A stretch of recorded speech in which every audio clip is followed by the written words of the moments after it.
Musim depan, Malaysia itu punya potensi untuk mengirimkan 2 wakil ke Liga Champion Asia Elite. Nah, Johor Darul Taksim itu sudah pasti di fase grup. Sementara nanti di kualifikasi itu kalau Sabah FC musim ini mampu juara Piala AFC, dia kemungkinan bisa tampil di kualifikasi Liga Champion Asia Elite musim depan, saudara-saudara. Jadi ya ini akan, kalau itu terjadi, itu akan menjadi pencapaian yang luar biasa. Halo saudara-saudara, jumpa lagi dengan komentator gadungan di sini. Dengan komentator yang gadungan. Seperti biasa saudara-saudara, seperti biasa. Kalau kita sudah bertemu, pasti akan ada yang kita bicarakan, akan ada yang kita cakap, akan ada yang kita bacotin, kita omongin, kita ulas, kita analisis tentang sepak bola di seputaran Asia Tenggara, di negara-negara tetangga, negara-negara serumpun, negara-negara jiran. Indonesia, Malaysia, Thailand, Vietnam, Laos, Kamboja, Myanmar, Brunei Darussalam, Filipina, Timor Leste, Singapura, Wakanda, Konoha, negara api, dan sekitarnya. Semua akan kita bicarakan secara fair, secara adil, secara jujur, sportif, bukan klaim tetapi fakta. Semuanya saudara-saudara, tidak ada muatan politik, tidak ada kebencian, baik yang bermanfaat maupun yang tidak bermanfaat, baik yang sudah lama maupun yang terkini. Bebas saudara-saudara, bebas, bebas, bebas. Yang penting sopan. Dan untuk edisi kali ini saudara-saudara, untuk edisi kali ini kita akan mempreview, membahas tentang matchday terakhir, matchday ke-6 Piala AFC. Piala AFC yang tinggal menyisakan 1 pertandingan lagi, dan akan ada 1 tiket penentuan untuk bukan 1 ya, ada beberapa tiket penentuan untuk lolos ke semifinal zona ASEAN.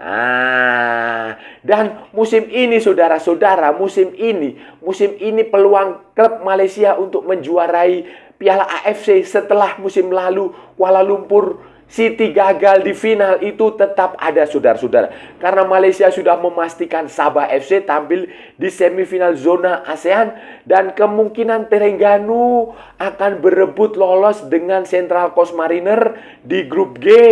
Dan Terengganu juga masih akan bergantung pada hasil di grupnya Phnom Penh Crown. Nah, ini menarik saudara-saudara. Kalau ini mereka berhasil lolos, ini akan menjadi pencapaian yang luar biasa. Nah, ini akan seperti apa saudara-saudara? Ini akan kita bahas, akan kita ulas, akan kita bacotin, akan kita analisis di edisi kali ini saudara-saudara. Jadi begini saudara-saudara, jadi begini, Piala AFC musim ini ya seperti halnya Piala AFC musim lalu, itu klub-klub Malaysia itu memang ya tampil luar biasa lah. Kita harus fair mengatakan itu, harus jujur mengakui bahwa penampilan klub Malaysia itu bagus dan punya potensi untuk tampil setidaknya melangkah jauh sekali, bukan hanya di semifinal zona ASEAN, bukan hanya di final zona ASEAN, melainkan juga bisa mencapai semifinal interzone, final interzone, bahkan mungkin saja ke final Piala AFC, bahkan juara. Karena klub Malaysia sudah pernah membuktikannya. Musim lalu ada kayak Kuala Lumpur City sampai di final kemudian kalah. Beberapa musim sebelumnya 2015 atau 2013 Johor Darul Taksim juara. Kemudian musim ini peluang itu ada sekali dengan Sabah FC yang sudah memastikan. Jadi Sabah FC ini menjadi satu-satunya tim di zona ASEAN yang sudah memastikan diri lolos ke babak berikutnya, ke semifinal zona ASEAN. Masih ada 3 tempat lagi yang akan diperebutkan oleh setidaknya 4 tim. 2 tim dari Australia, 1 tim dari Malaysia, dan 1 tim dari Kamboja. Di grup F itu saudara-saudara, di grup F itu nanti ada MacArthur FC dan Phnom Penh Crown itu berpeluang untuk lolos. Salah satu berpeluang menjadi juara grup, dan yang kedua, yang satunya berpeluang untuk menjadi best runner up. Salah satu dari runner-up terbaik. Nah, ini nanti akan ditentukan di pertandingan terakhir ketika MacArthur FC akan away ke Cebu di Filipina. Sementara Phnom Penh Crown itu juga akan away ke Sun United di, kalau nggak salah, di Myanmar, di Yangon. Di Yangon atau di Naypyidaw ya. Pokoknya dia akan away ke Myanmar, saudara-saudara. Jadi ini akan menjadi pertandingan yang penentuan di grup F.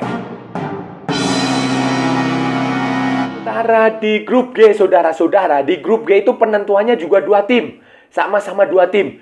Ada Central Coast Mariner dan Terengganu FC. Nah, kalau di grup F tadi, di grup F, saudara-saudara, MacArthur FC dan Phnom Penh Crown itu sama-sama memiliki 12 poin.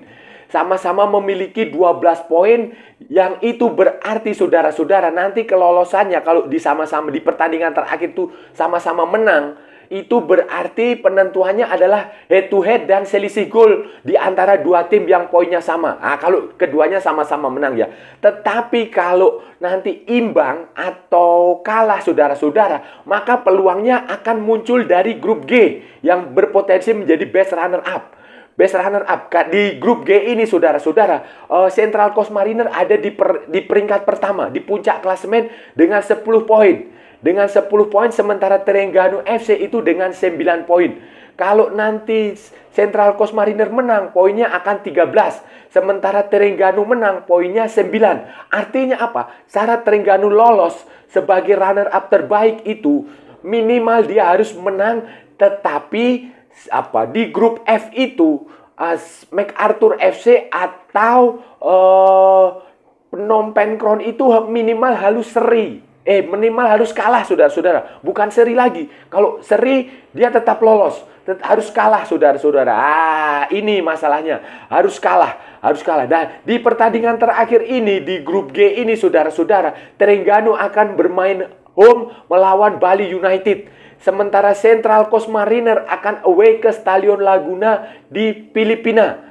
Itu tanggal 13 Desember 2023, saudara-saudara. 12 ya. Peluangnya besar, saudara-saudara. Peluang Terengganu untuk mengalahkan Bali United besar lah. Karena Bali United sudah tidak punya potensi lolos. Begitu pula Central Coast Mariner untuk mengalahkan Stadion Laguna itu besar. Karena Stadion Laguna itu sudah ya jadi lumbung gol lah. Jadi bulan-bulanan di grup ini. Yang menjadi masalah itu nanti adalah di pertandingan grup F, saudara-saudara. Apakah Sun United mampu mengalahkan Phnom Penh Crown? Apakah Cebu juga mampu mengalahkan MacArthur FC? Itu yang pertanyaannya, saudara-saudara.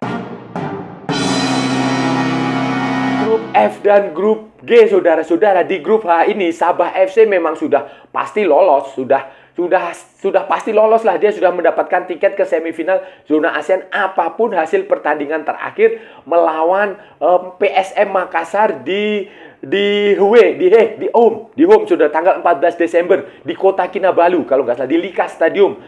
Itu apapun hasilnya itu sudah pasti Sabah FC menang. Di pertandingan lain, Haipong melawan Hougang United, itu juga apapun hasilnya tidak akan mempengaruhi kelolosan Sabah.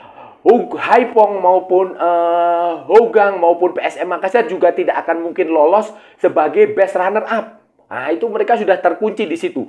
Jadi di grup H ini yang pasti lolos adalah Sabah FC. Karena di klasemennya Sabah itu punya 12 poin. Sementara Haipong dan PSM itu punya 7 poin. Dan Hougang itu hanya punya 3 poin. Artinya kan tidak mungkin mengejar menjadi best runner up di tempat lain. Di best runner up di grup F aja sekarang poinnya 9. Sementara di grup grup F itu poinnya 9. Di grup E itu poinnya adalah 12. Jadi ya itu maksudnya di grupnya Phnom Penh itu 12, di grupnya Terengganu itu 9 runner up-nya. Jadi dengan 7 poin itu sudah tidak mungkin. Jadi Sabah FC ini secara luar biasa memang. Dan ini memang Sabah ini memang layak. Mereka sudah mempersiapkan diri sejak awal. Mereka sudah bertarung, sudah memiliki materi pemain, membangun tim sudah dari 2-3 tahun yang lalu. Pemainnya tidak berubah, skuadnya tidak berubah, dan mereka tampak sangat siap. Taktik dan strategi mereka terapkan dengan tepat di pertandingan Piala AFC. Pembagian rotasi pemain berjalan cukup bagus. Mereka membagi mana pemain yang bisa tampil bagus di Liga Super Malaysia, mana yang diprioritaskan di Piala AFC, itu mereka bagi dengan luar biasa. Dan memang saya rasa Sabah FC memang pantas untuk lolos ke semifinal zona. hanya sampai ke semifinal zona ASEAN, saudara-saudara. Sampai tampil ke final zona ASEAN, tampil ke semifinal interzone, final interzone, bahkan ke final Piala AFC. Saya rasa peluang klub Malaysia, khususnya Sabah FC maupun Terengganu ya. Terengganu kalau beruntung, kalau dia mendapatkan faktor luck, itu peluangnya ada, saudara-saudara. Kita bicara dari segi tradisi sajalah. Berbeda dengan klub dari Indonesia yang kalau main di Asia itu loyo, tidak bersemangat, tidak punya gairah. Klub dari Malaysia itu selalu tampil bagus. Itu fakta, saudara-saudara. Fakta. Saya tidak memuji kompetisi Malaysia. Saya tidak juga menjelekkan kompetisi di Indonesia. Saya hanya menyajikan sebuah fakta. Fakta yang tidak mungkin dibantah. Bukan sebuah klaim, saudara-saudara. Ini adalah garis perjuangannya komentator gadungan ini seperti ini. Fakta, menyajikan fakta. Dan faktanya saat ini kita bicara saat ini ya. Bukan masa lalu 30-40 tahun lalu atau bukan masa depan yang kita belum tahu. Untuk saat ini memang prestasi tim Malaysia di di Piala AFC itu lebih bagus dari Indonesia. Buktinya musim lalu, kalau saudara-saudara ingat, Kuala Lumpur City itu bisa sampai di final Piala AFC. Mereka sempat pula mengalahkan PSM Makassar, kalau nggak salah di final zona ASEAN. Nah, itu bukti.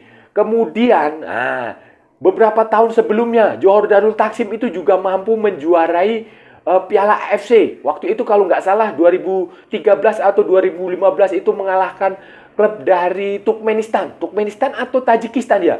Istiqlal kalau seingat saya itu mereka kalahkan waktu mereka away ke sana. Ke kandangnya Istiqlal sana. Nah, itu membuktikan bahwa penampilan Malaysia secara tradisi di Piala AFC itu memang ada. Sehingga wajar kalau tim-tim lain seperti Sabah FC, seperti Terengganu, seperti Kuala Lumpur City musim lalu akan berusaha untuk mengulang kesuksesan Johor Darul Taksim. Dan itu menjadi semacam tradisi yang tentu saja ingin dilanjutkan oleh klub-klub lain di Malaysia sampai hari ini, sudah. Sampai ke tahap final Piala AFC dan juara itu memang panjang, saudara-saudara. Panjang sekali.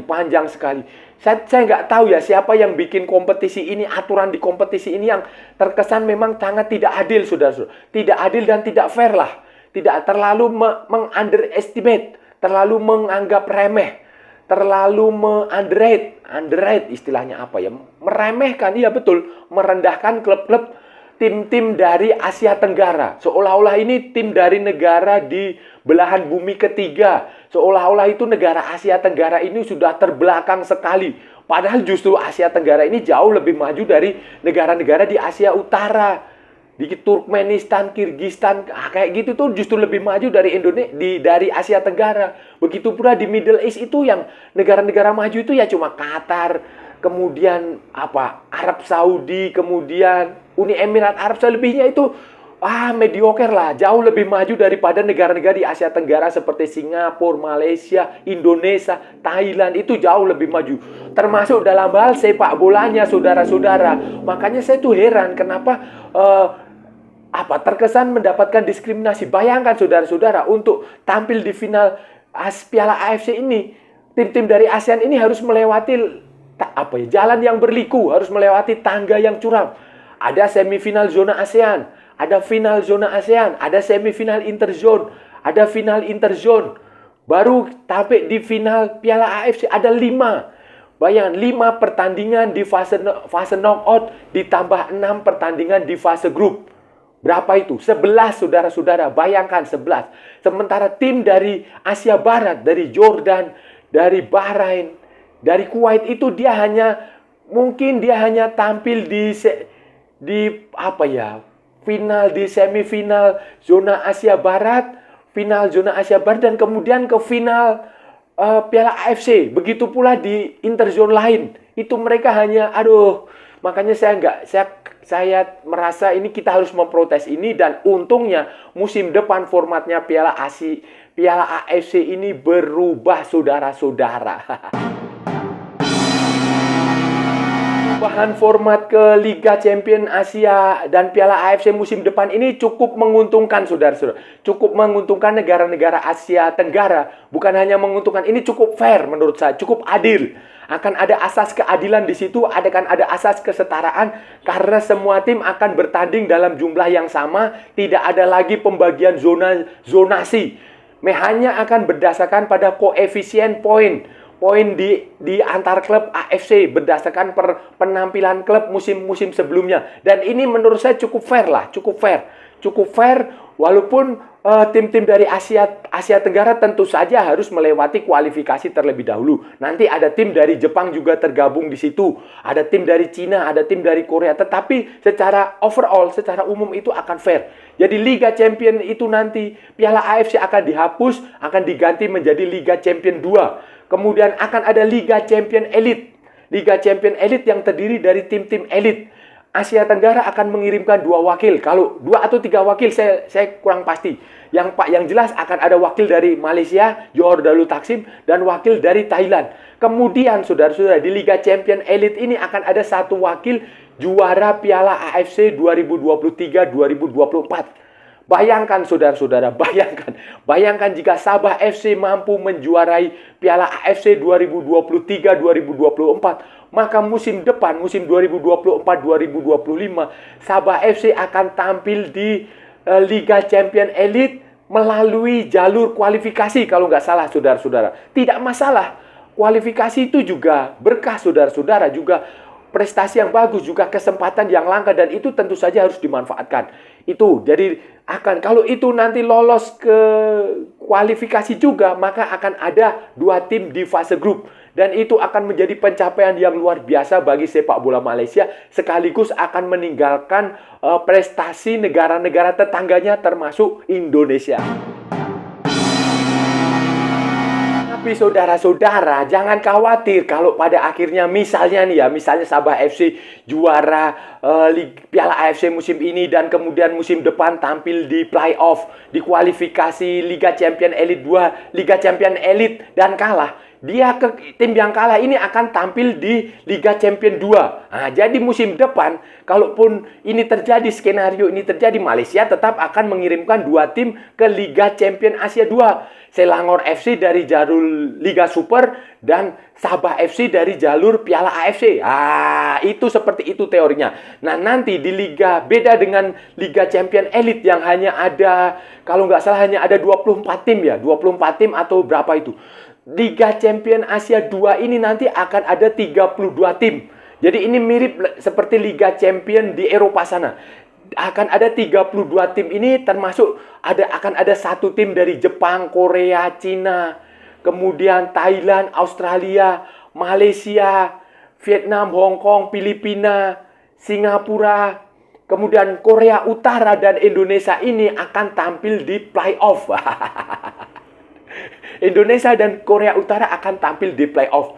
Ya karena kita wajarlah, karena prestasi klub Indonesia kan tidak bagus-bagus amat musim ini di Piala AFC. Kalau musim ini dia bagus di Piala AFC dan musim kemarin juga bagus di Piala AFC, pasti dia akan tampil langsung ke fase grup, tidak perlu ke playoff. Walaupun itu tampil di playoff juga tidak masalah, sesuatu prestasi yang bagus. Dan ini nanti akan bertanding, akan ada fair saudara-saudara. Ya memang seperti biasa, AFC akan membedakan wilayah barat dan wilayah timur. Tetapi tidak ada lagi per region, zona timur, barat, utara, Asia Tenggara, Selatan, kayak begitu nggak ada lagi. Jadi nanti 32 tim ini ya juara runner up otomatis lolos ke babak 16 besar. Begitu bertanding seterusnya, home and away, kemudian lolos, semifinal, final, perempat final, semifinal, final, juaranya nanti tampil di Liga Champion Asia Elite musim berikutnya. Seperti itu. Semoga tim-tim dari Asia Tenggara ini mendapatkan keberuntungan, saudara. Saudara-saudara, itu tadi pembahasan kita hari ini, saudara-saudara. Kita sudah bicara panjang lebar tentang match day terakhir. Pertandingan ke-6, pertandingan penentuan Piala AFC 2023-2024 dengan Sabah FC sudah memastikan diri lolos ke semifinal zona ASEAN. Sementara 3 tiket lagi akan ditentukan pada pertandingan terakhir ini yang akan bergerak midweek ini. Nah, jadi ada beberapa tim yang berpeluang lolos seperti MacArthur FC, kemudian Terengganu FC, kemudian ada Central Coast Mariner, kemudian ada Phnom Penh Crown. Nah, jika beruntung akan ada 2 klub Malaysia di semifinal zona ASEAN. Jika beruntung ya, jika tidak, ya satu aja sudah pasti Sabah FC. Dan jika beruntung lagi, mereka bisa tampil di final zona ASEAN, kemudian semifinal interzone, dan final Piala AFC tentu saja. Dan kalau juara, saudara-saudara, musim depan Malaysia akan punya 2 utusan, 2 wakil di Liga Champion Elite. Wah, itu luar biasa, saudara-saudara. 2 wakil di Liga Champion Elite. 1 wakil sudah pasti di fase grup adalah Johor Darul Taksim, dan 1 wakil nanti di kualifikasi ya tentu saja tim yang menjuarai Piala AFC. Ah, ini adalah catatan yang luar biasa, saudara-saudara, dan ini memang akan sangat membanggakan bagi bola sepak Malaysia. Dan saya rasa sudah cukup ya, saudara-saudara, pembahasan kita hari ini. Kalau ada salah-salah ya mohon maaf. Namanya juga gadungan, saudara-saudara. Tetapi kalau benar, saudara-saudara, berarti sebuah kebenaran. Kalau saudara-saudara merasa channel ini bermanfaat, berguna, menghibur, menginspirasi, silahkan like, share, and subscribe. Tapi kalau tidak, saudara-saudara, abaikan saja, skip. Jangan ditonton, tetapi jangan juga di-report. Kasihan saya, saudara-saudara. Ikuti juga akun media sosial Komentator Gadungan, ada di Instagram, ada di Facebook, dan ada di TikTok yang bukan TikTok Shop. Oke, saudara, sampai bertemu lagi di edisi-edisi berikutnya dengan tema-tema yang jauh lebih tidak berguna, dengan tema-tema yang jauh lebih membosankan. Salam olahraga dan merdeka!